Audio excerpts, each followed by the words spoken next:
advisory board members. So I'm super happy that Samandy is here.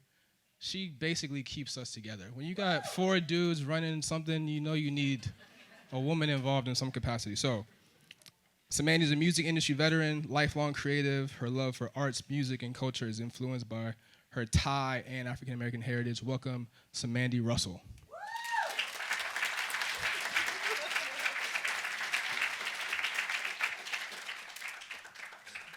All right, and next up, an active representative of the Filipino American community in Hampton Roads. Intalek is a creative entrepreneur and hip hop artist. He is immersed in and influenced by the dynamic musical landscape of Virginia and the state's rich musical heritage. Let's hear it for Intalek.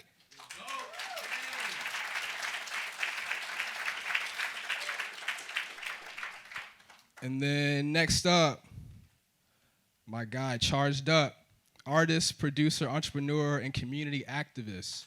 Noah O's music explores his identity as a Filipino American and uses hip-hop to tell stories of resilience, blending his art and his purpose. Noah O. Fresh off a European tour, by the way.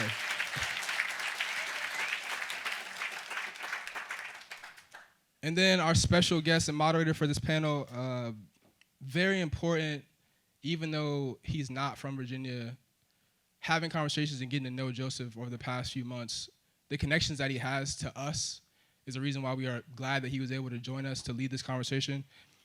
He's an Indian American Academy Award winner, Peabody Award winner, Grammy, BAFTA. He produced Summer of Soul, or When the Revolution Could Not Be Televised, directed by Ahmir, Questlove, Thompson, and their follow-up film, SLY Lives, aka The Burden of Black Genius. Joseph began his career as a music and culture journalist, later producing and directing television, music videos, and commercials for MTV, Vice Media, Vevo, The Fader, and more. Welcome, Joseph Patel.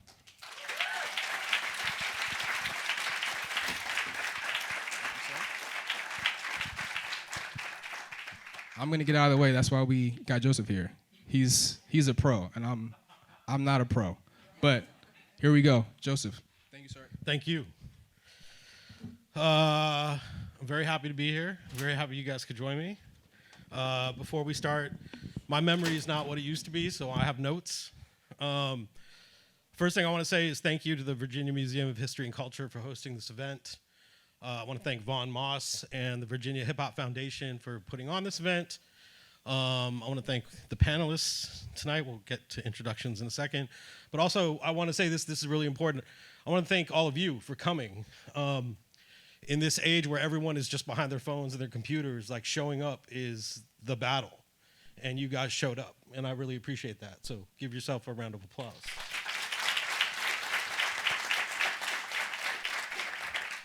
Also want to shout out skills. Like I wouldn't know half of what I know about music and about Richmond if it wasn't for you. So thank you. From where? Thank you for your service. Hello. Hello. Is dead? You guys want to share that one? Hi. We'll share this one. Hello.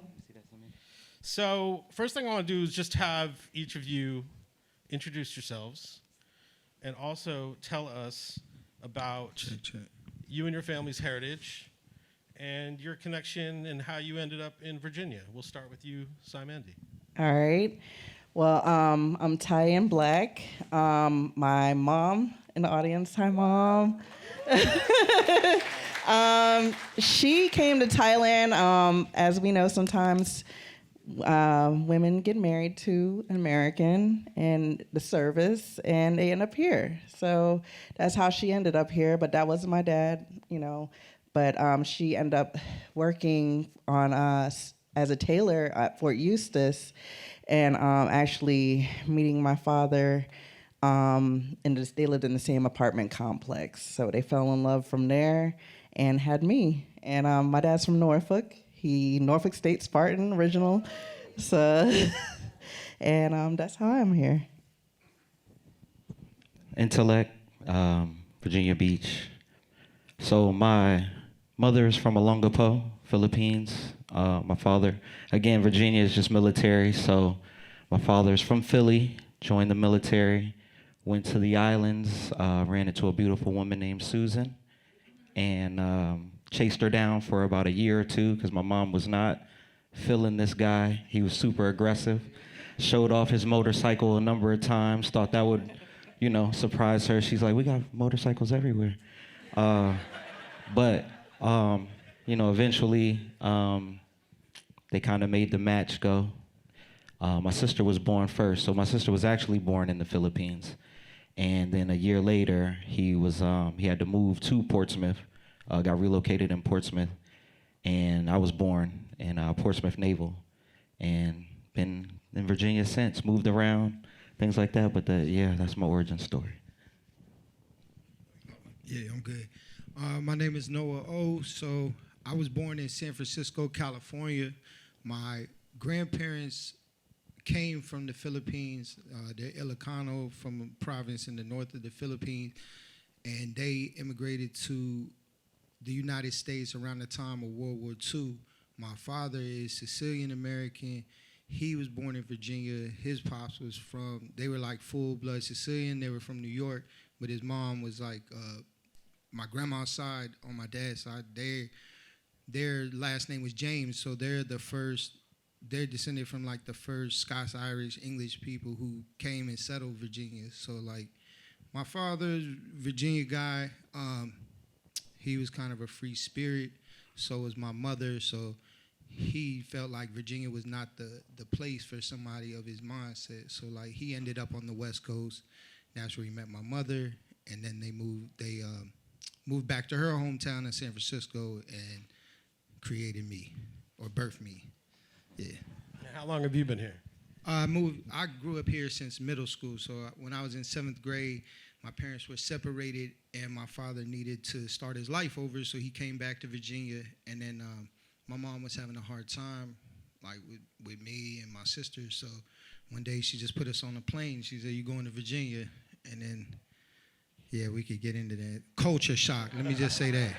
So I grew up in MG was saying, like, the Bay Area, especially San Francisco Bay Area, is a very diverse place. It's a place that has had Asian Americans since, probably the time of the railroads and gold rush. So I grew up thinking that the way I was raised, my upbringing, the community that I was in was America.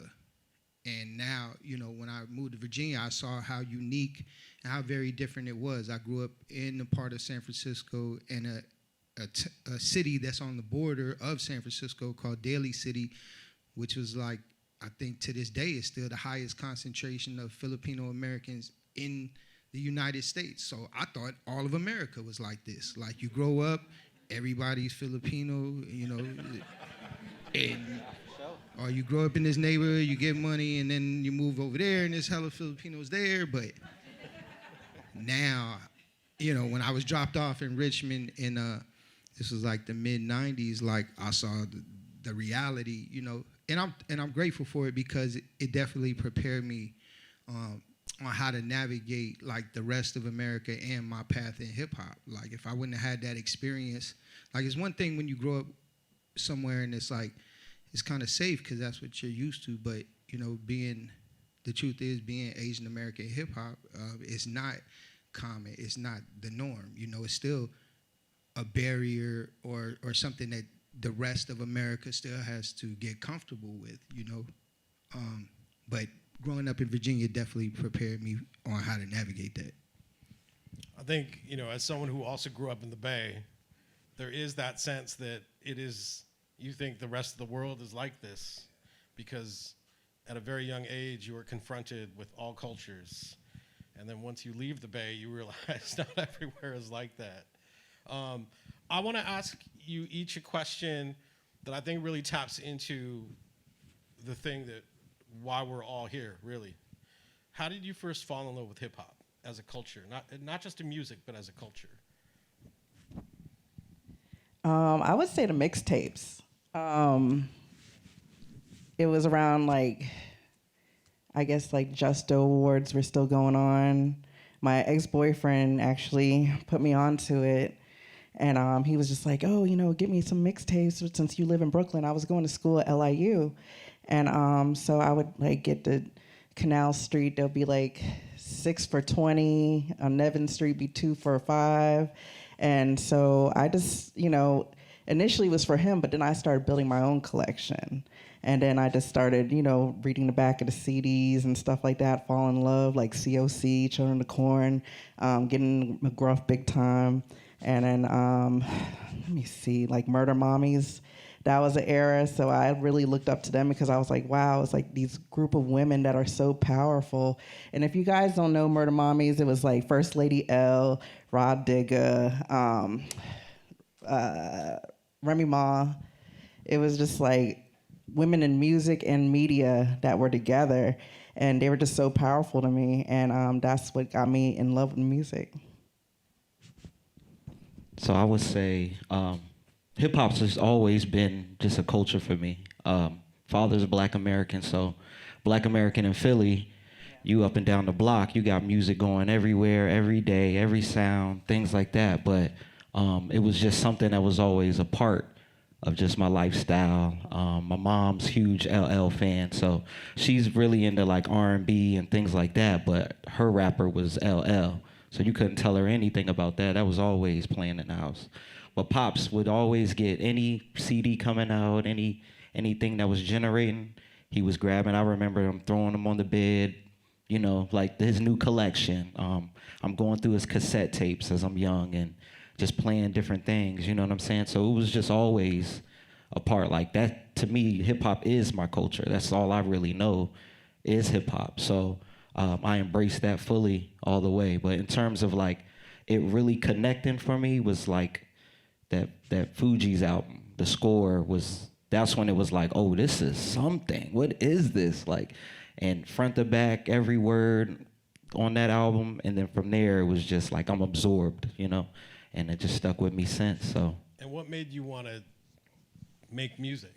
I just always had a knack for poetry, writing. I started as a poet, so in elementary school, writing poems to girls and things like that. Middle school, so don't front, everybody probably did it too. You know what I'm saying? Circle yes at the end, but it was just I was always writing. I'm still writing to this day, just trying to figure out creative ways to put things together. But it wasn't until I was living in Bahrain, so my father got stationed in Bahrain. So I'm with all different cultures and colors and things like that, man.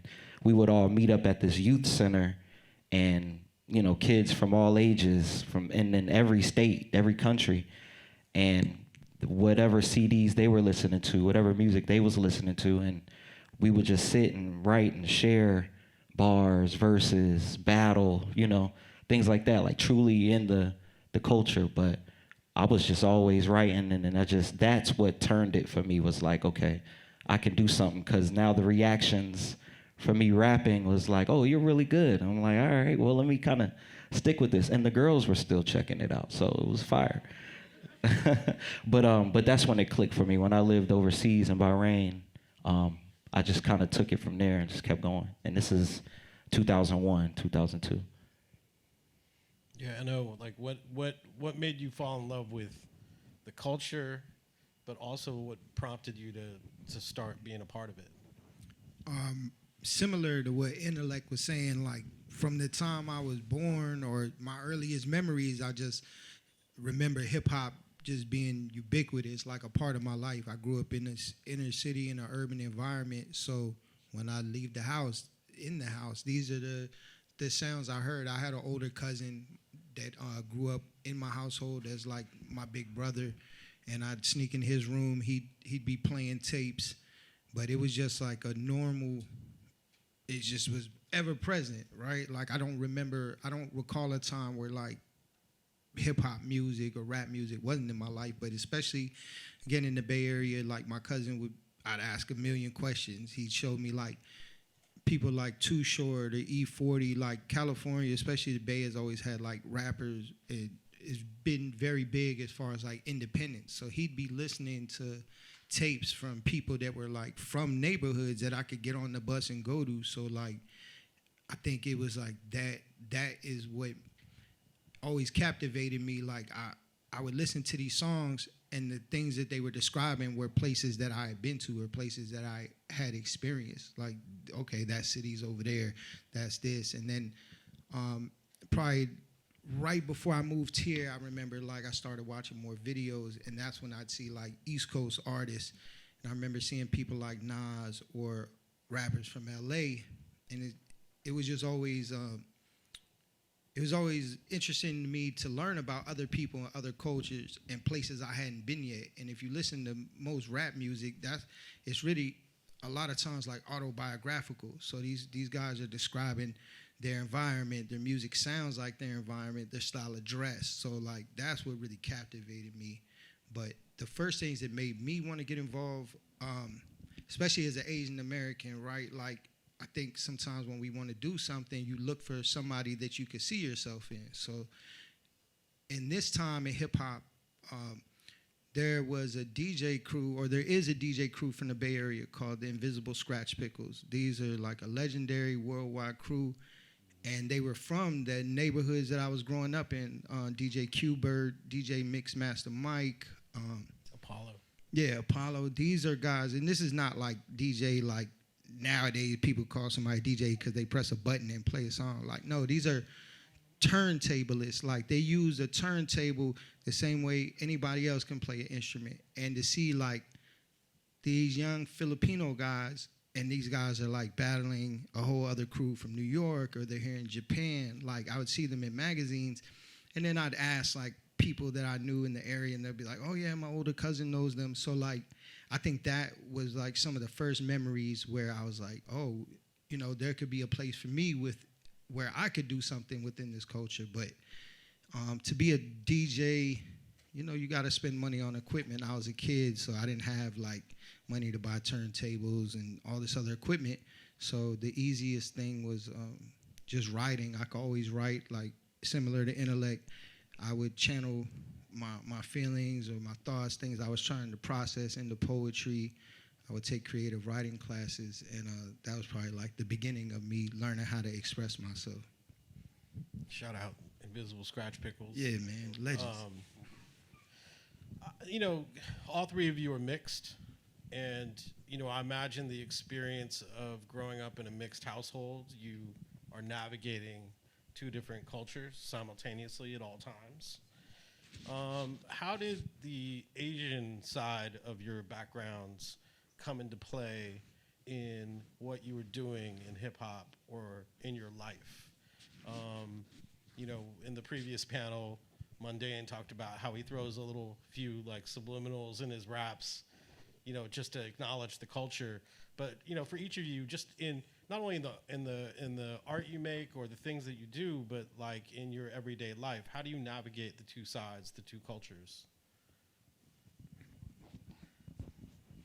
I think I got the cheat code because it's like I got sauce on both sides. Like, you know what I'm saying? Like, for real though, I really feel like I got the sauce on both sides. You know, there's a lot of similarities in Black American culture and Asian American culture. And with my mom, like, she's the first one out of her family to come to the U.S., you know what I'm saying? So for her, it was definitely a culture shock. But my father's side of the family definitely just put their arms around her and brought her in.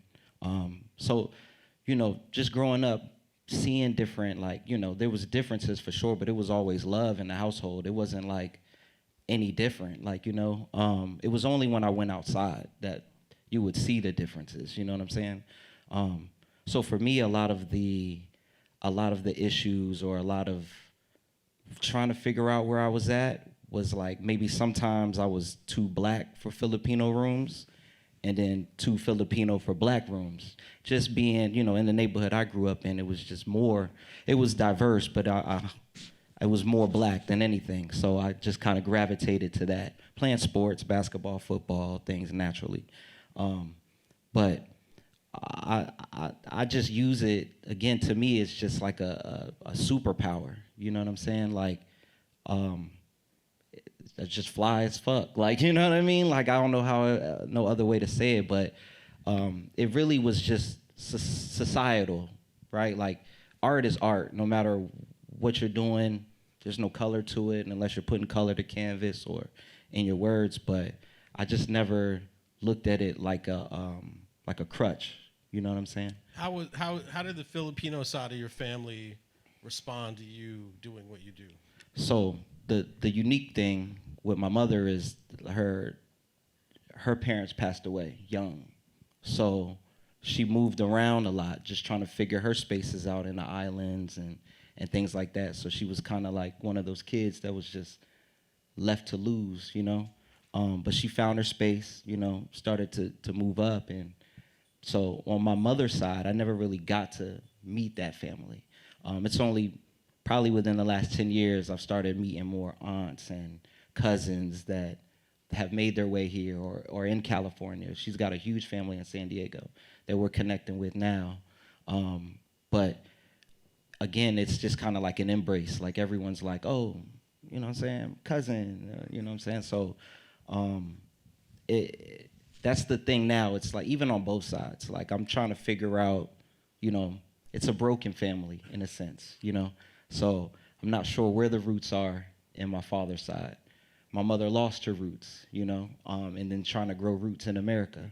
So it was different, but it was like, okay, this is our team, this is our tribe, let's huddle up and let's make it shake. And, you know, just kind of been moving like that. Yeah, and I mean, one of the things I think hip-hop doesn't get credit for culturally is home for outsiders. For sure, yeah, and then you have that voice, like hip-hop gives you that voice. It's like that up, like, you know, let's figure it out together. Same for, you know, Asian Americans coming here and then trying to figure out spaces that they can move in and navigate in and, you know, making a way for themselves. Like the music itself gives you that release, you know, like gives you that opportunity to like just put all your feelings out there. And that's kind of what it was. So even in the music, it was like trying to figure out, you know, I would throw little hints. I think I got a bar like, you know, if number one, Theodore the Third. So if number one ain't leave Carolina for Philly, establish a settlement and raise number two in the chilly seasons, number two wouldn't have made it even out of the streets to believe it. He gave number two the reason to see his purpose, travel around the world in his Navy shit, met an island girl and brought her back to make these babies with, transplanted in Virginia soil and gave birth to God's gift. That's some crazy shit. You know what I'm saying? So, thank you. Thank you. Theodore album on Spotify and all that. But yeah, so it's just, you know, just navigating the spaces and giving those subtleties. Because when you see my mother, you total Filipino, like total beautiful Filipino woman. And it's like I'm standing next to her and most people are like, okay, who is this? You know? And it was like that just growing up. Like my sister had to take ESL classes because she spoke fast. But, you know, it's like, my father's out to sea, and you know this Filipino lady's coming in with these two dark-skinned kids and trying to sign them up. How is this working? You know, so it was more societal than anything, but it wasn't in terms of like hip hop would give me that opportunity to just lay it all out there. Noah, what about you? Man, I think like rephrase the question one more time. Just like how do you navigate the two sides of your backgrounds, right? Like, yeah. But personally and in the music. So my situation was like almost like the reverse of his. So I didn't even realize my pops was white till I moved to Virginia.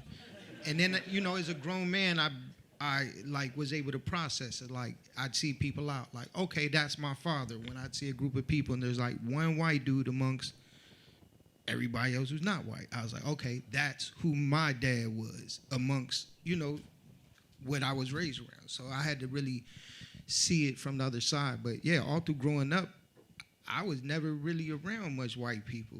And I was never made like me, all my cousins. So like my mom had 5 siblings. Like I have cousins that are Filipino and Mexican, Filipino and black, Filipino and Samoan. 2 of us are like Filipino and Italian. But the common thread we all had was like our Filipino side. So all of us are at my grandma's house growing up. Like it was never like, oh, all y'all are half Filipino. Like we all grew up in my grandma's house, eating Filipino food, hearing the language. Then like, you know, once a month they'd have like big picnics where everybody, your auntie, everybody's your auntie and uncle, and they were like all our relatives. So I think like it was nothing. I was never like, I never felt different until, like I said, my parents separated. My father moved here first. He probably was here for a year. My mom sent us out here. That was really like my rude awakening, like probably the first couple months living out here. And at that time, especially in Richmond, this is no, people, I don't think people like Nova or Tidewater really realized like what Richmond was like in them times, like especially in the 90s. It's more diverse now, but it was just very black and white, very ignorant, very racist too. Some people, they maybe didn't mean it, they're just ignorant. So like, I think I could feel that being 13, I'm out here and people are probably like, all right, this white dude, and he got these 2 Mexican kids with him. Because people didn't know, like, it was crazy. People like, well, what is Filipino? And I think there was, like, some Cambodians and, like, Vietnamese people here and some, like, Korean people, but people would be like, so what? You're basically, your mom's Chinese? I'm like, nah, bro, she's Filipino, and I'd have to explain. And then when my mom came out here, and my mom is, like, from being from the Bay Area, like, my mom is, born and raised from the inner city. My mom's hood. Like, she's hood, bro.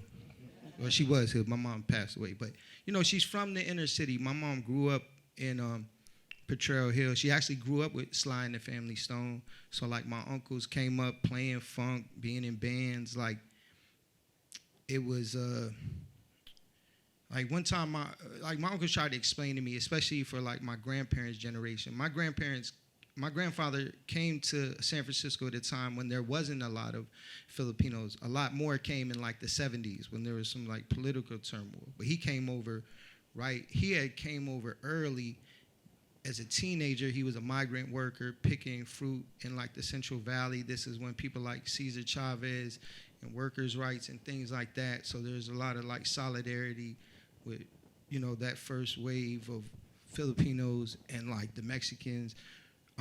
Mexican Americans who were there, but when they were growing up, it was very like racist.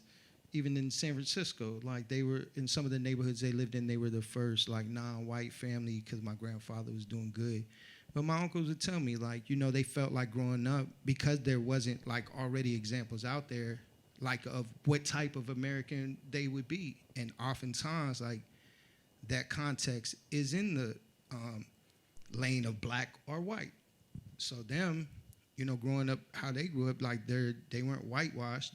They were comfortable growing up with African Americans. So like even me, like I grew up, my first experience in school, like me and my sister, we were the only non-black students in a Baptist preschool with a pastor from Baltimore, but we were in San Francisco. So I think like my upbringing is very different, and I didn't realize that till I grew up, but yeah, I never felt like I had to choose. It was just when I moved to Virginia, that's when I became aware. And it was due to other people with putting their projections onto me on how I should behave, how I should speak, how I should conduct myself. And given that upbringing, how does that influence or seep into your music?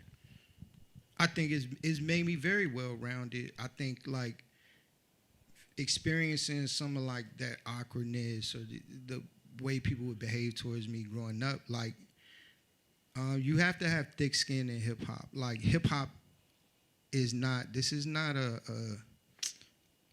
like I heard somebody say before. Hip hop is a contact sport.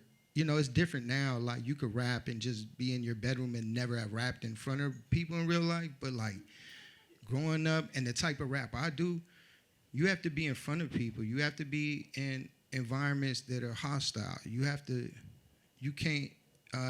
have a spine. You can't appear weak. So I think like those experiences and then growing up and seeing like hip hop, seeing how it gave African Americans voice to express struggle, pain, and tell their story, it helped me find my voice. Like, okay, I'm hearing people describe, injustices and things they felt, a lot of pain, and it's like, it helped me find my voice, basically. Like, and it helped, I think, growing up and navigating some difficult things, it definitely, like, prepared me to where, like, navigating hip-hop is, like, probably pretty easy compared to, like, real life. So, Mandy, we met your mother earlier today. She's in the audience. Yes. And your daughter. I'm curious, how much did your cultural sort of, your mixed background play into the spaces you were in as you were coming up? Well, I'm from Williamsburg, and wow.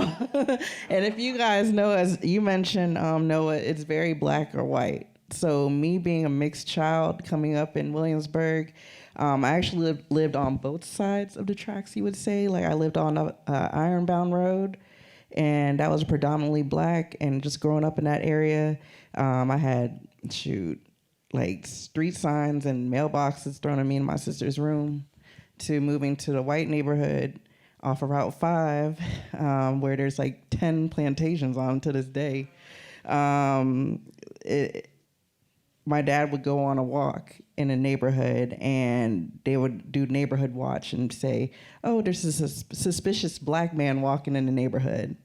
And so just, coming from, America's birthplace, I just sensed a lot of racism that still lives on today. I live back in Williamsburg, and I see a lot of growth now, but, also like you mentioned, it's like, I'm not Thai enough, or I'm not black enough. So I was in this middle ground. So my savior was music, and I didn't have a traditional music upbringing. I grew up in a punk and hardcore scene, coming up and going to Twisters and, going to shows there. So like I said, my ex-boyfriend got me into hip hop. So that's how I fell in love with it, because I felt like the spaces, and I was dating jailbirds and all sorts of stuff. So just hearing stuff like the Beanie Siegel Becoming album, like when I forgot what the name of the song is, but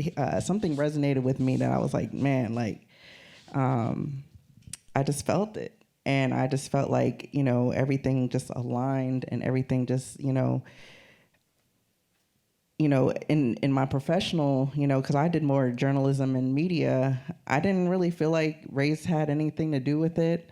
But I, just my personal coming up, I felt like it was hard to find my identity and, kind of figure out, like, who am I? So, like, if you guys know my name, Cymandy, Cymandye, my dad changed it to put a DY, DYE at the end, but I'm named after a funk band that's from England. So, Cymandy. So, music has always resonated in my life. And my grandfather in Thailand, he played music in a Thai traditional band, so they would go from temple to temple playing different music. So I just felt like, like alignment, like everything circulated back to music, and just how life happened, it just ended up where it was. I want to move on to the Richmond part of it all, but Right. Before that, I have a kind of a challenging question for each of you. When this event got posted on Instagram a couple days ago, someone left a comment. I think some of you might have Culture seen it. Vulture? Culture Vulture. Yeah, I saw that. And this is the flip side of the conversation, right? Which is, have you had to deal with that, being labeled that or being called that? I was pretty shocked actually seeing it myself. I kind of understood where it was coming from, but like, how have each of you had to deal with that, if at all, in your trajectory? Well, I'll answer that. Take it away. Let me just say, I'm a Gemini, so I got like a sick part of me that's like, oh, word? Okay. First of all, like, to most people when they meet me, like, I probably only had a very small percentage of times, like, people would meet me and they could think I'm Filipino or even Asian. Most of the time, like, they don't know. They think I'm Latino or whatever, just different. I've been called everything. But when it comes to that, I've probably been called every racial thing, like, that somebody would throw at all different colors of people, like, all throughout my life. So it doesn't bother me. But a few years ago, like, I went on Sway in the Morning in 2017. For those who don't know, Sway is like a hip-hop platform. He invites artists on there to freestyle, tell their story, do interviews. And then after that, like people would leave comments like that on my page, like racist stuff, culture vulture, go stick to your culture, this, and that. And then somebody made an Asian joke. So like my friend at the time, there's a rapper named Lil B, the Bass God, right? And then my boy was like, oh man, they say all this racist Asian shit. You call yourself Rice God. Like, just own it. So that's what I started to do. And it was like an internal joke with me and my friends. Like, yeah, big rice after death, one rice to live. Like, what you gonna say? It's just like with the Eminem, with the white thing. Like, yeah, bro, he's white. What are you gonna say now? Like, so yeah, it don't bother me, but it's very ignorant. And I want to say, because like growing up in California, like for those who don't know, hip hop came from New York. These like African American youth who were descendants of like Caribbean, like a lot of people like Biggie, Busta Rhymes, all their parents are from like Jamaica, the islands, and Latino kids on the West Coast, especially in the Bay. Like Filipinos and Asians played a major part, from breakdancing to the earliest DJs. So there's never been a time on the West Coast when there wasn't like Asian Americans, especially Filipinos involved. So when I see stuff like that, like it don't bother me, because the people that say stuff like, these aren't hip hop people. Because anybody who comes from hip hop culture knows that hip hop is it's inclusive. It's like you said, it's a place where people can find their voice. People don't trip. It don't matter, black, white, Asian, red, brown, whatever. This is a place, if you are about this culture and you can show and prove and you're really about it, you're not this is not a costume. Like some people ask me that, like, oh, what'd your family think? Like, bro, my family wasn't like come to America and become a nurse and, go to college. My family is like, whatever it takes to survive, whatever it takes for you to not go to jail or hurt somebody. Okay, you love hip hop, do that.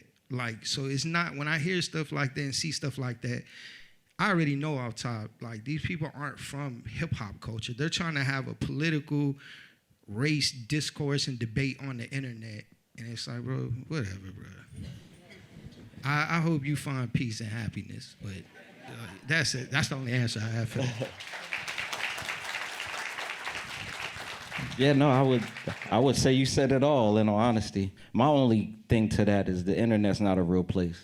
So it don't matter. I saw it too, and I sometimes I catch myself. Like, I'll hit the reply button and I'll try to figure out something to say, but I'm like, there's no point in even getting into all of that. Like, but I guess, yeah, the internet's not a real place. There's a lot of courageous people behind their phones, right?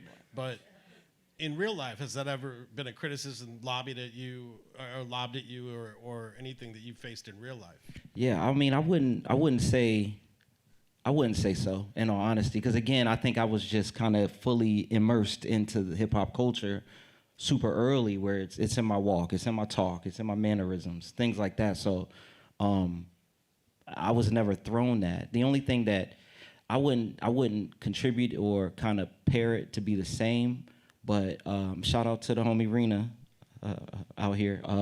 She booked me for a few events at the Philam Fest. So there's just a lot of times with like traditional Filipinos where if I'm coming up to perform, it's almost like we have to like oversell like me being here, like me having to be here, or working my way to get to this point. So in traditional, because my mom, again, she understands to a certain extent hip hop, but she's just like, as long as you don't get hurt. I saw this on the TV and they were shooting at it, you know what I'm saying? So for her, it's just the sensational side of it. But it's just rooted in tradition on how Filipinos move and things like that. So I wouldn't say it's like more culture vulture, like why is this guy here performing at a Philam Fest? But it's just more of an understanding. Things are like, our generation is now becoming that, like everybody's mixed in some sort of capacity. Everybody's mingling in some sort of capacity. And with tradition, there has to be a break in order to grow. And that's kind of, I believe, and you can check me on this too, but I think it's happening in Hampton Roads. There's a certain level of like so much tradition, so much rooted things that Now our generation is like, no, wait, hold on, we don't even move like that. Like we're all in this type of thing together. But in terms of Culture Vulture, it was never a tag on me, but I think it's for Mestizo, I'm just changing what this thing looks like in Hampton Roads. Yeah, I never received any of that. Even, from, being transparent of like the style of music I came from, I feel like just me being transparent about who I am, that's where I get the acceptance. So like old interview, I interviewed Cool G Rap, and I was just talking about, punk rock coming out in the Lower East Side and, hip hop. And I just find a lot of similarities between punk and hip hop. And, he spoke on it. He spoke on Billy Idol. So I was like, all right, and it was all love. I need to hear that. I need to hear G-Rap talking about Billy Idol. Yeah, So. yeah. I'll send it to you. But I just really, I'd say the most I've ever seen it was just on the internet and just people trolling and just the Asian jokes. And I really cannot stand it. I don't understand why I see more Asian jokes than anything. Like I just, that's the only thing that bothers me is just like, man, like we're all here together for the love. So. I'm just going to interject real quick about just a quick perspective. My perspective, real quick, is it might be generational. I'm a little bit older than all of you on stage, but that there wasn't a term for it, culture vulture, but there definitely, I think hip hop culture has evolved to the point where it does feel more inclusive. Mm-hmm. I think I came up in an era where I learned very quickly. I have a lot of deference to black culture because it created hip hop, right? Really, hip hop is primarily a black and brown culture. And that deference I'm always cognizant of it and very, it's kind of really set me on a trajectory to why I do what I do. Especially nowadays, like where the government that runs this country is spending a lot of energy in trying to erase black representation, black voices, black history. So I think it is really important still, even as hip hop has evolved to be so inclusive, that we do pay deference to its origins, right? I think, it's different, I think, because you all are mixed. I'm a child of immigrants, so it's a little different experience for me. But, my first hip hop crew in college, it was black, white, Japanese, South Asian. It was like a hodgepodge. I thought that was the ideal. I thought that's how, I was like, oh, this is incredible, right? But as it's evolved, so it's funny, when I saw that Culture Vulture comment, I was like, okay, it's internet shit, right? But at the same time, I kind of do understand the sentiment sometimes. Like, I understand where it's coming from, but I feel like anybody, like, I can only speak in my case, like, I grew up primarily since here in a lot of my life, primarily around African Americans, probably more so than I did with Filipino people since I moved here. But like in every community, every urban community, you go to New York, like it's black people in the projects. Like you got projects. To me, hip hop comes from an urban environment. Like, and there's people in America who still don't know. Like, what do you think happens if you go to Hawaii? Who do you think is living in gangbanging in the projects? Polynesians. You get what I mean? So it's like these things, and when I hear stuff like that, or when I see stuff like that, it's to me, it's like I realize this is an uncultured person, because that, how you conduct yourself really has more to do with your environment. Like, I came up in a way that, like, it's not a color thing. It's really a socio-economic thing. I know Asians who are ghetto who've been raised in the ghetto. They talk a certain way, act a certain way. And then I know black kids who have been upper middle class their whole life. So it's like you can't relate this to that. I do know, like you said, hip-hop, yes, first and foremost, this is a black art form. And I'm always respectful of that, first and foremost. So moving through the culture, I've been accepted, but but it's because I show respect and I understand that. Again, this is not like a costume or just a accent I put on. You get the respect back that you show. And I think it's like it's about authenticity. So it's like to just see somebody and be like, that person's a culture vulture because of their race. Like, no, there's people of all, like, you know, and like she said, hip hop from the beginning, it did come from, especially in New York, a mixture of this blend of the indie rock scene, indie punk, hardcore scene, and hip hop from the beginning. Def Jam was started by Rick Rubin and Russell Simmons. So it's like, if you know hip hop and you're not just like a casual rap fan, you would know these things. And if you knew these things, you wouldn't say these things. So it's like, you know, they gotta do the knowledge. This is just random internet shit. Yeah. And we gotta stop, like, random internet shit is ruining, I won't even say the world, 'cause I just came back from Europe. No, it's ruining America. Whether this is some kind of psyop that's like just wants everybody to be at each other's throat, this random internet shit might be coming from a troll farm in some other country. So you gotta really be discerning about the information and the things you interact with and respond to, because it's 99% bullshit and bots. I'm not even gonna go, bullshit and bots, 99%. That's my, you know, clock that. Also, for the elders in the audience, apologize about the language, but we're being genuine. We're being genuine. So I want to get to the Richmond, Virginia of it all, right? So, you know, we all know the story about hip hop's epicenters and how it evolved, right? Skills really was the first person on you representing Richmond, Virginia. And then a few years later, you get Virginia Beach, right? You get Missy, and you get Timbaland, and you get the Neptunes, Teddy Riley before that, really. And, you know, I used to do this show on MTV called My Block. It was a hip-hop documentary series. Thank you. Thank you. In our last episode, I was like, let's do Virginia Beach. And I remember when we went to go shoot in Virginia Beach, Timbaland and the Neptunes had their studio at the end of a cul-de-sac right next to each other. And in between them was a dentist. And it reminded me of this. I remember going there and being like, wow, like 3/4 of the hip hop and pop charts are made on this cul-de-sac. And then it made me think of that Chris Rock routine, because I think it had just come out at the time where he's like, you know, you have Jay-Z, Mary J. Blige, and then you have this accountant. He's just an accountant. He's not the best accountant. He's just an accountant, right? And it was really like that. There was a dentist who lived between them, and he was just like, "Oh, what are you here for? Who are my neighbors? Are they famous?" And it's like, yeah.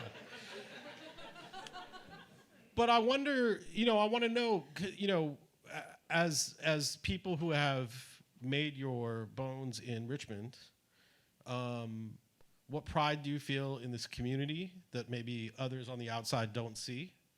And, you know, what are some of the challenges and sort of, you know, benefits of being from a place like Richmond? Yeah, I'll take that, because I'm Hampton Roads all the way, so Virginia Beach. So I'll get me out the way so you can focus on 804. But correct me if I'm wrong, Skills, but it was kind of all happening at the same time. So even in Richmond and Hampton Roads in like the 90s and things like that, it was just kind of, you know, bubbling. Teddy, of course, was making his thing happen with Future Sounds in Virginia Beach. Then, of course, if you know Pharrell and the Neptunes, then, you know, the Discovery, that whole thing. But we should specifically shout out Chad. Yeah, absolutely. So Chad for sure, Filipino all the way. You know what I'm saying? The one with the sounds, like he wove a lot of that together for sure. But yeah, I mean, I could just speak about, you know, in terms of like the 757. It's just like the difference between Richmond and Hampton Roads is that there's 7 cities, so there's 7 identities, and they all move independently. But in terms of creativity, we all consider it one. So it's like one super region in Hampton Roads. And you always get, like, drive 30 minutes in a circle and hit 4 cities, 5 cities if you drive fast enough.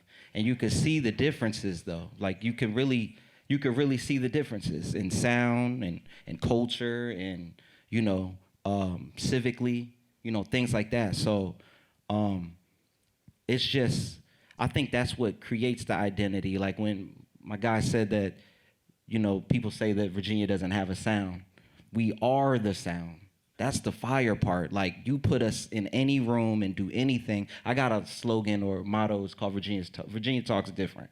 And it's just, it doesn't matter what we do, whether you're in Woodbridge or Virginia Beach, Roanoke, we smoking everything, you know, in culture, just my opinion, you know what I'm saying? So, but Hampton Roads is just unique in that it's just so many people. Virginia Beach is the largest city in Virginia.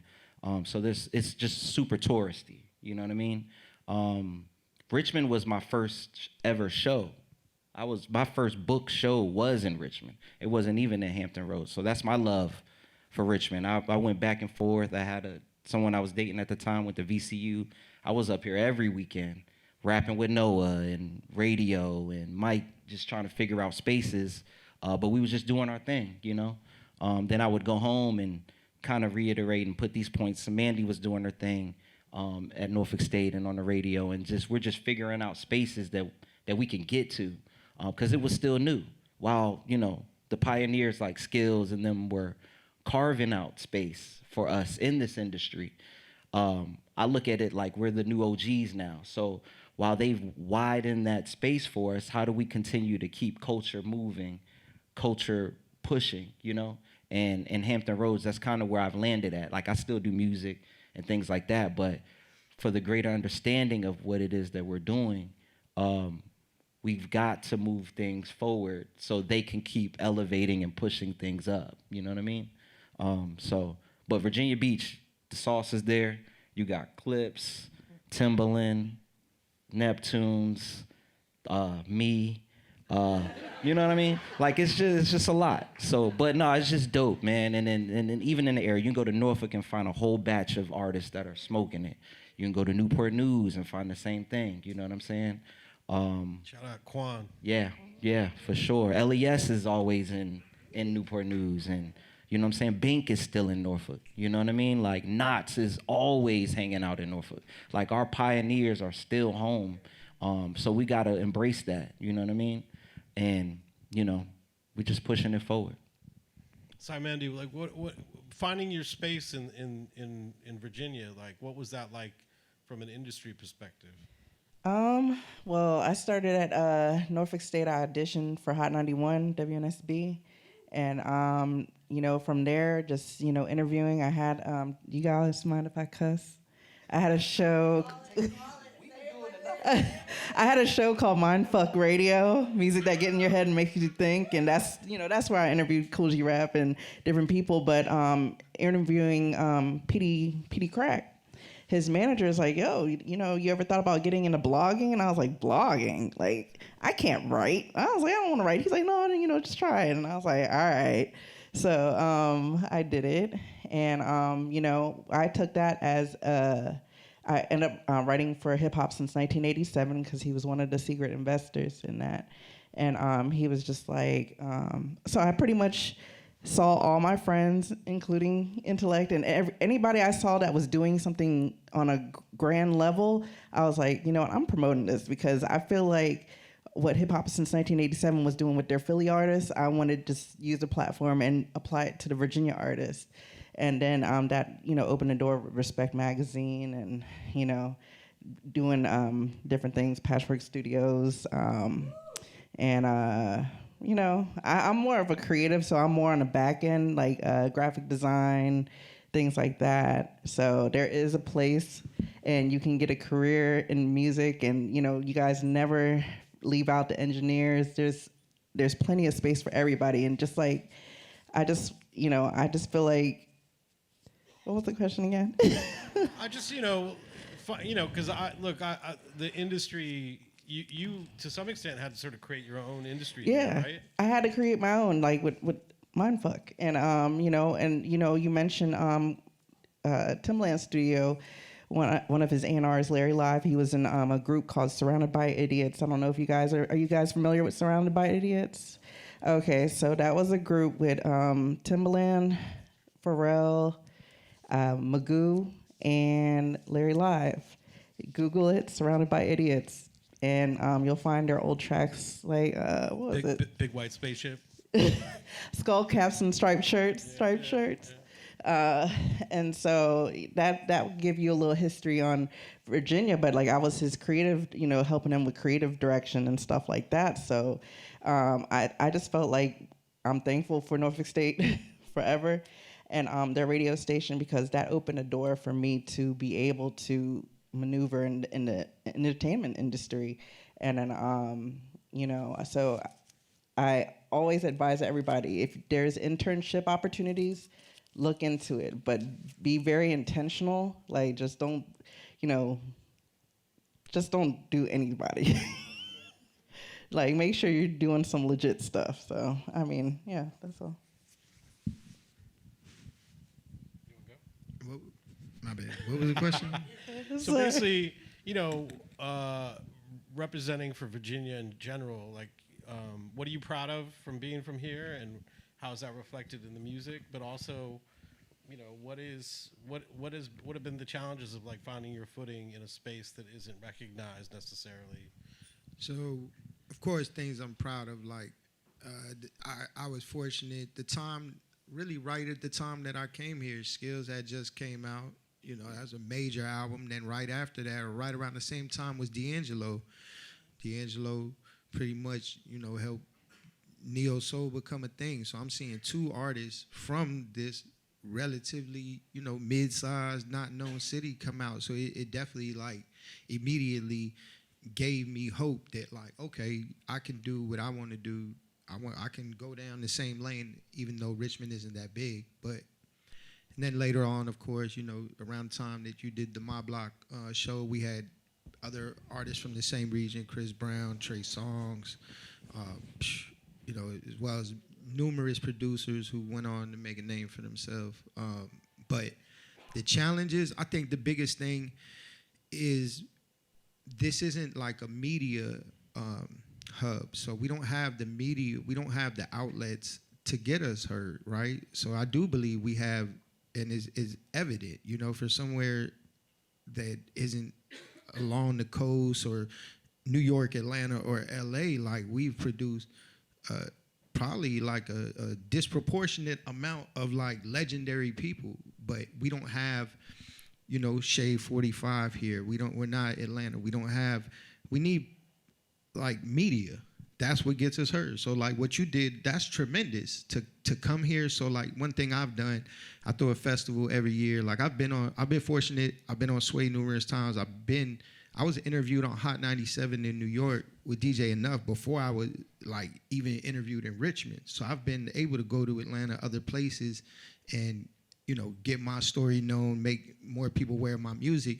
But to bring it full circle, what I started doing is, as I built relationships with these outlets, like I convinced them to come here. Like, okay, no, instead of doing an interview there, or I come up there when I drop an album and just do another freestyle, like, what do y'all need for me to get y'all to come film a Virginia Cypher? So I've done it with a platform called High Off Life TV. I've done it with Chinatown Sound. I've done it with Top Shelf Premium. These are like known hip hop outlets in the underground and it's a big deal to me because like if you look at their pages, like they do stuff in New York. And then if you look on their page, like the one other place they've done stuff is Richmond, Virginia. Like that's an anomaly. They could go to Houston, Texas, but I think doing that type of work is important because that's the thing we really lack is like knowledge and infrastructure. Like that's the one thing that would probably take things over the top is if we just have more infrastructure here. Because otherwise it creates like almost like a brain drain. It's like a creative drain where like we'll continue to produce dope people, dope artists, but if they don't got any way to get heard, they gotta leave. And I understand it, Like you gotta go where the work is. So that's what we need. No, I Second that. I mean, yeah, to the infrastructure part, I think that's the thing that is missing is our media. Like we just don't have large enough media. So, you know, as artists, we want to be embraced. So we go to the larger outlets that are in DC or New York or, you know, LA, things like that. And that, again, that's kind of the work that I'm trying to figure it out in Hampton Roads is even with hip hop, it's always had a black eye, like in Hampton Roads, you know what I'm saying? And to me, it kind of shifted when Greek Fest happened in '89, where it was just a whole, like, you know, Virginia Beach used to be the hub and the hangout for HBCUs and things like that. And, you know, the city didn't understand it. They didn't know how to embrace that. So it was, and even the businesses down there too, like there was just a misunderstanding, and there still is a misunderstanding.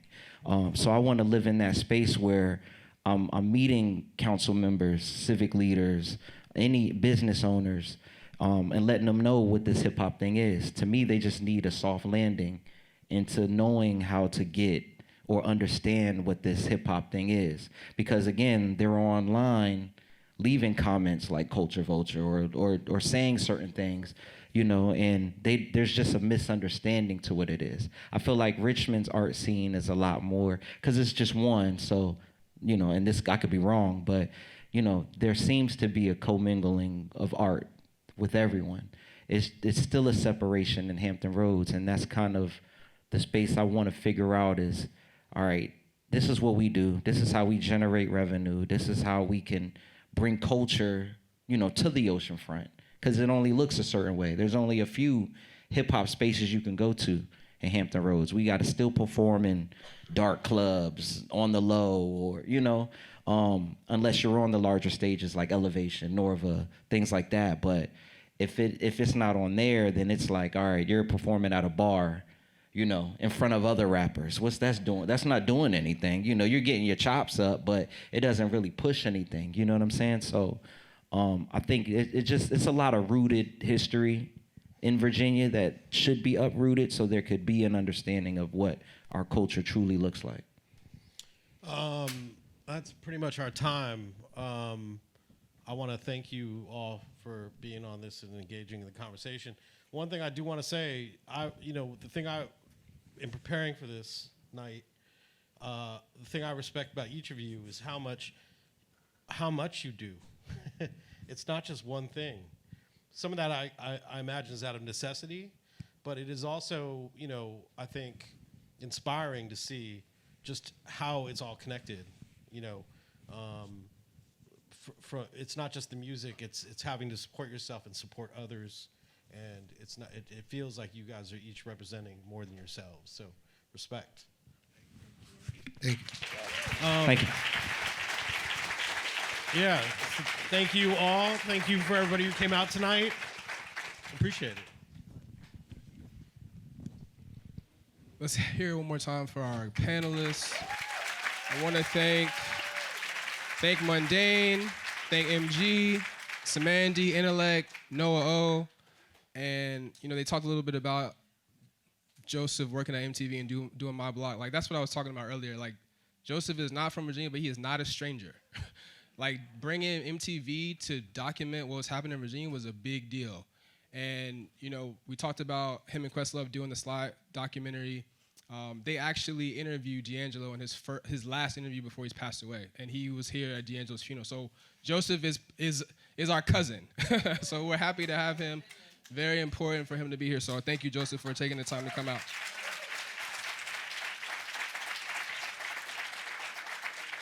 So again, thank you to our sponsors. Thank you to VMHC for hosting us. Thank you to Dominion. Thank you to the Asian American Society of Central Virginia. Thank you to the Virginia Asian Chamber of Commerce. Shout out to Mama Vicky's food truck. Please make sure to go check out the items from Chase Gozum. Like, we really appreciate Chase bringing that stuff down here. Like, he's got some really cool, really dope, like iconic pieces from the history of Virginia hip hop out there. So check that out. Joseph, can we get the graphic up here for donations, Joseph? Not Joseph Patel, but Joseph at VMHC. Can we get the donation graphic up? Yes. So yes, we are a Virginia Hip Hop Foundation is a nonprofit organization.